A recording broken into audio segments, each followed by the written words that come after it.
Aurélie est avec nous et elle a toujours eu envie, je crois, d'être un homme sexuellement. Bonjour Aurélie. Bonjour Brigitte, bonjour Philippe. Bonjour Aurélie. Alors effectivement, j'ai toujours été curieuse de découvrir un peu la sensation de ce que pouvait éprouver un homme. C'est vrai qu'on associe ça un peu à la toute-puissance, à la domination. Ouais. Et j'ai la chance d'avoir un partenaire qui a été d'accord pour qu'on tente cette aventure. Alors toujours pas à pas. On a commencé par des massages tantriques et on a acheté une ceinture pour pouvoir... Un god ceinture, hein. Voilà, un god ceinture, voilà, merci. Et puis on a essayé. Et alors, effectivement, au début, il était un peu gêné parce qu'il y a toujours ce rapport à l'homosexualité. Et puis, quand il a réussi à poser son cerveau sur la table de nuit, on a inversé les rôles. Vous avez mis le pénis et lui, il a enlevé son cerveau. Ouais. Voilà, c'est ça. Et je crois que c'est une des rares fois où j'ai pu découvrir un plaisir plus, totalement, d'ailleurs pas du tout physique, mais totalement dans la tête. Ouais. Et c'était vraiment un plaisir énorme. C'était très très excitant. Un kiff de rôle, comme on pourrait dire. C'est vraiment d'être le positionnement, ce qu'on incarne est jouissif. C'est ça, totalement. Mais alors, à votre avis, c'est quoi qui a provoqué ce plaisir intense ? C'est de le voir que vous pouviez le dominer ? C'est de le voir prendre un plaisir alors que vous étiez... Qu'est-ce que vous diriez ? Alors déjà, j'avais le plaisir de voir ce que lui voyait quand on faisait l'amour comme dans cette position-là. On était en levrette. Et du coup, je voyais ce que lui pouvait percevoir. Donc, c'est quand... Je sais pas, j'ai vraiment du mal à expliquer, du coup. Non, mais on l'entend. Comme une projection, en fait. Oui. Je me projetais et du coup, je prenais le plaisir que lui pouvait prendre quand lui me pénétrait dans cette position-là. C'est que, du coup, je changeais de rôle. Je prenais mon rôle en tant que... position masculine et je prenais son plaisir à lui quand lui dans la position que j'avais. Et donc j'imagine la fois suivante où vous étiez vous en levrette, ça a été également très jouissif. Encore plus. Mais oui, encore plus, puisque je revoyais comment je voyais. Vous aviez une vision à 360, c'est un peu comme si vous pouviez être à sa place en même temps. Oui, bien sûr. Totalement, j'étais au-dessus de moi, de nous, et je pouvais tout voir et tout ressentir au final.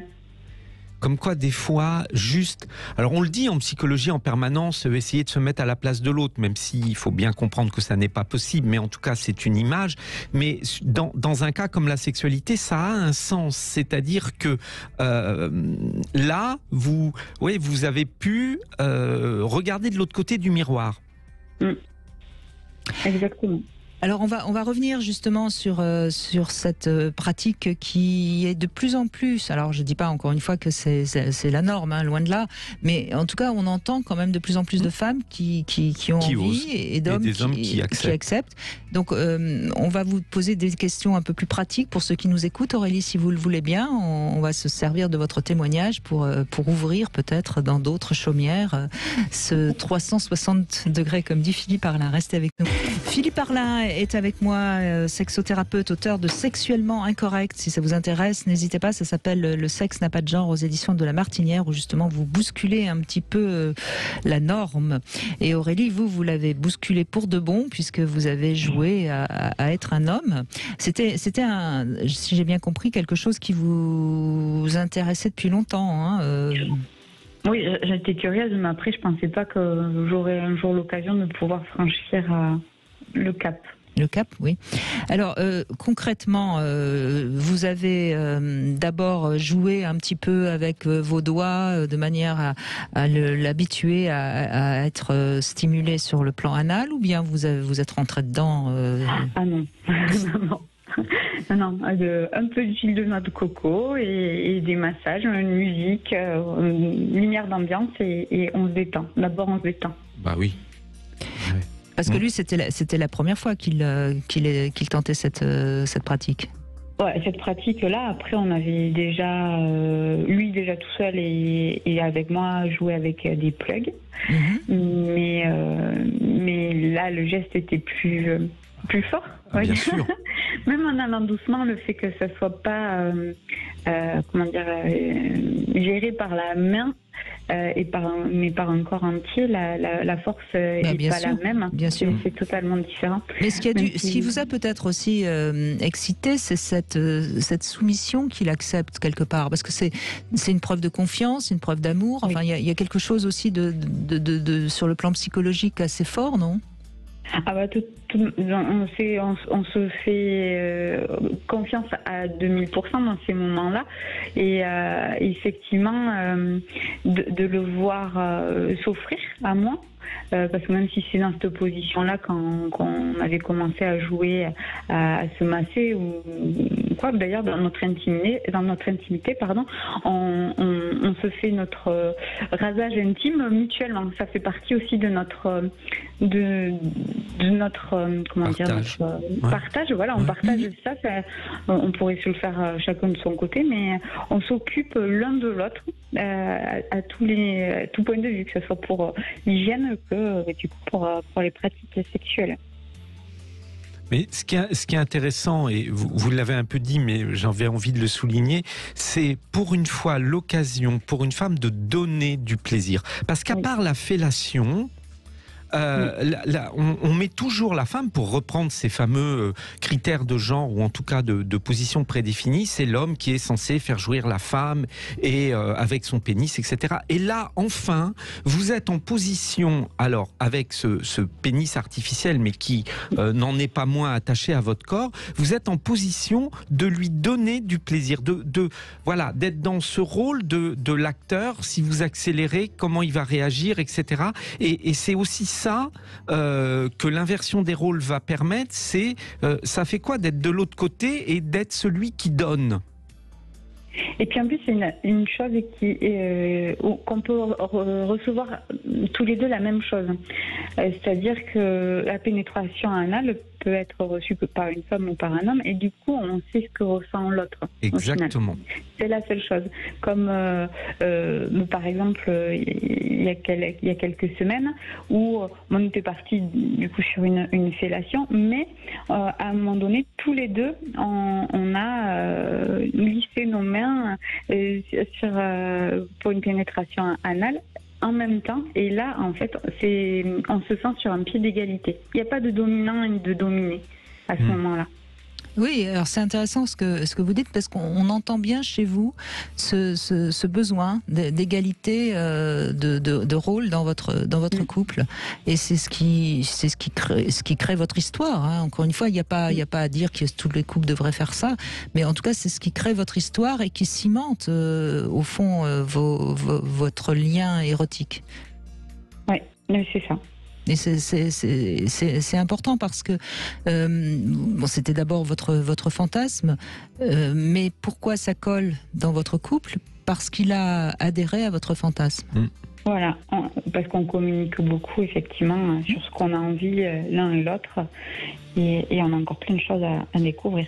Et il y a une impudeur dans le bon sens du terme, c'est-à-dire que le partage du corps et cette espèce de pudeur qu'on pourrait avoir dans le positionnement, de ne pas se laisser faire ou de garder des choses quant à soi, vous le dites vous-même, c'est-à-dire que vous allez jusqu'à partager l'épilation, jusqu'à partager ces moments, c'est-à-dire qu'il y a un partage du corps, et les zones sexuelles ne sont pas mises à part de ce qui pourrait être le partage du corps tel qu'on le connaît dans certains couples, où on va éventuellement se couper les cheveux, s'arranger les vêtements, etc. Mais là, il y a vis-à-vis du corps une égalité et un partage, et je pense que ça augmente l'intimité et la complicité entre vous. Ah oui, du coup, il y a une énorme intimité. Oui. Et pour conclure, et ça je crois que c'est important, en revanche, vous êtes féminine, il est masculin. Ah oui, totalement. Ah oui, totalement. Vous voyez, mais ça c'est important de le dire, c'est-à-dire que vous jouez à être égaux, si je puis dire, dans votre intimité, dans votre sexualité, et quelque part ça vous renforce dans votre identité masculine et féminine. Exactement, oui, c'est ça. Parce que du coup, vous pouvez sans problème être une femme puisque vous êtes égaux. Et il peut sans problème être un homme puisque vous êtes égaux. Parce que souvent dans les couples, quand l'homme veut absolument dominer dans la sexualité, c'est souvent parce qu'au fond, il n'est pas assez sûr de sa virilité. Quand la femme est un peu castratrice ou a besoin un peu de prendre le pouvoir, c'est parce qu'au fond, elle n'est pas suffisamment sûre d'être une vraie femme. Quand on est égaux dans la sexualité, on peut être femme et homme, on se sent femme. Ça veut dire qu'on est égaux en soi et qu'on laisse cohabiter une part féminine. Alors, est-ce qu'elle l'est ou pas, peu importe, mais symboliquement une part féminine de notre part masculine. C'est-à-dire, il perd pas son pénis quand il se fait pénétrer. Ah non. Ben voilà. Et heureusement d'ailleurs, parce que ça gâcherait tout. Il en a deux. Il en a deux, oui, mais c'est pas toujours le sien. Mais justement, là, on ne parle pas d'homosexualité. Et je pense que c'est important que les auditeurs l'entendent. Ces jeux-là, c'est pas quelque chose qui vient révéler que cet homme a des tendances. Au contraire, je pense que c'est d'autant plus une hétérosexualité affirmée que ce positionnement ne remet rien en cause de sa virilité. Ah oui, parce qu'il est totalement assumé. Et c'est peut-être pour ça que j'ai pas pu expérimenter ça plus tôt, parce que j'ai jamais pu rencontrer un homme qui était prêt à le faire, parce que souvent, non, mais pour qui tu me prends, voilà, faut pas toucher à mes éléments derrière, voilà. Non, ça. À croire que les hommes ont plus d'hémorroïdes que les femmes. Mais peut-être. Ah ouais, va falloir qu'on fasse une étude. Ils ont peut-être accouché secrètement. C'est ça. Non, mais c'est important. C'est pour ça que votre témoignage, on démarre l'émission avec votre témoignage, et j'en suis ravie parce qu'il est exactement dans la lignée de ce qu'on a envie de transmettre aujourd'hui. Enfin, en tout cas, il me semble. Oui, tout à fait. Je confirme.